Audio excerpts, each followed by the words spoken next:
Hello,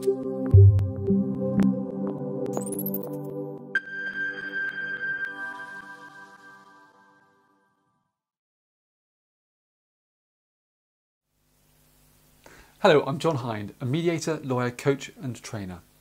So you're separating. You've watched my videos about mediation, you think you want to mediate, and you pick up the phone to call me. At this stage, you have no idea whether your former partner wants to mediate or not. You're not talking to them. In this video, I'll explain how and why over 80% of the initial calls I receive and make lead to mediation, information and assessment meetings being booked with you and your former partner. I will explain what I say, why I say it, and how I say it to achieve this success rate. So let's look at your first call.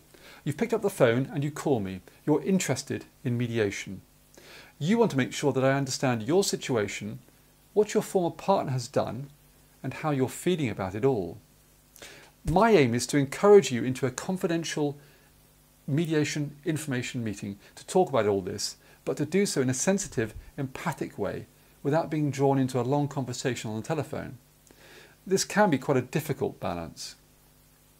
I will also ask you to help me understand a bit about your former partner so I can persuade them to meet with me. Unless they do, mediation is not going to take place. Now, of course, I understand that this may make you feel a little anxious about what they're going to say, so it's important that I give you time to explain the situation first, from your own perspective. If I do my job well, the first call will leave you feeling heard, supported and confident that I know what I'm doing, and with a date in the diary to meet and explain your situation in much more detail to me. So let's now look at my call to your former partner. This can be the tricky one. They may have no idea that I'm going to call.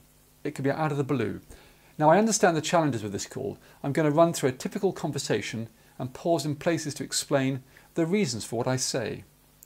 For the purposes of this script, let's call your former partner Elaine and your Bill. I apologise in advance for any offence caused. The names are, of course, purely fictitious. So here goes. Hello, I'm John Hind. I'm a mediator. I've briefly spoken to Bill about mediation and whether I can help you both. He's asked me to call you. Do you have a moment to talk? So here I quickly identify who I am, why I'm calling, stressing from the outset that I'm here to help you both and showing respect for Elaine's time. I might go on to say, I explained to Bill that before going any further with him, I needed to speak to you first because unless you want to find out about mediation, it's not going to happen. Now, my hope is that Elaine will find it reassuring that I've only had a brief chat with Bill and empowering that mediation will not happen unless she wants it to. You'll note that I also stress that the offer is only to find out about mediation at this stage and not to mediate itself, which I repeat again in a moment. Now, I sometimes hear clients say at this stage that they suggested mediation a while ago. This could well be true, of course. It may not have been the right time.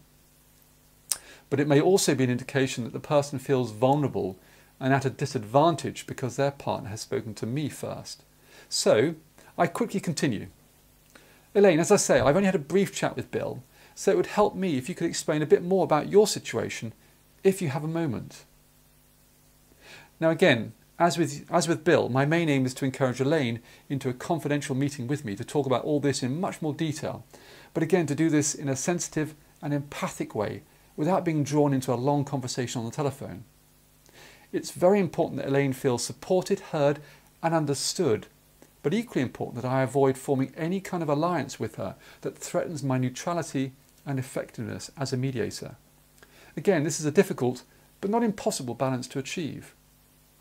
This is the time for some solid, genuine acknowledgement to win Elaine's confidence, trust and to build rapport.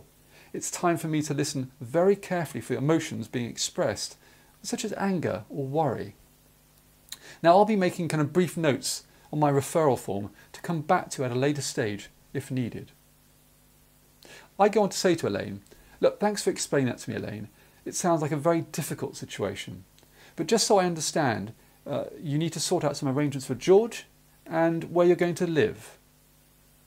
Now I briefly summarise the practical issues to show that I've heard and understood the problem, and at the same time acknowledge some of the emotions I've heard whilst trying to encourage Elaine to arrange a meeting with me. I might say, now would it be helpful if I explained how I work and how much I charge? Now I rarely get a no to this question because Elaine will want to know how much I charge and what's going to happen next.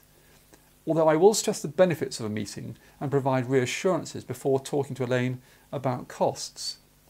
I'll go on and say, well, the next stage is to have separate, confidential meetings with each of you to explore your concerns in more detail, what you each want and where the differences might lie, so we can all decide whether mediation is right for you both. And at the end of that meeting, you'll both know whether mediation feels right, how it works, and whether you can both use it to avoid things worsening or even ending up in court. Now, here my aim is to focus Elaine on the benefits and outcomes before I try to close down the call and secure a meeting, because I know that so much more can be achieved with a face-to-face meeting. I might conclude by saying, well, each meeting takes about 45 minutes to an hour. If you qualify for legal aid, it will be free, but if not, I charge X pounds plus VAT for the hour.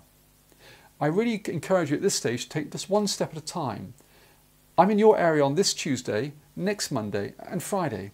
Which is the best day for you and what times would suit you? Now, having agreed a date and a time, if I can, I finish off by saying, look, I'll send you a confirmation email with the dates and times we've agreed with some guidance notes about the meeting. If you have any questions whatsoever about the process before we meet, please call me.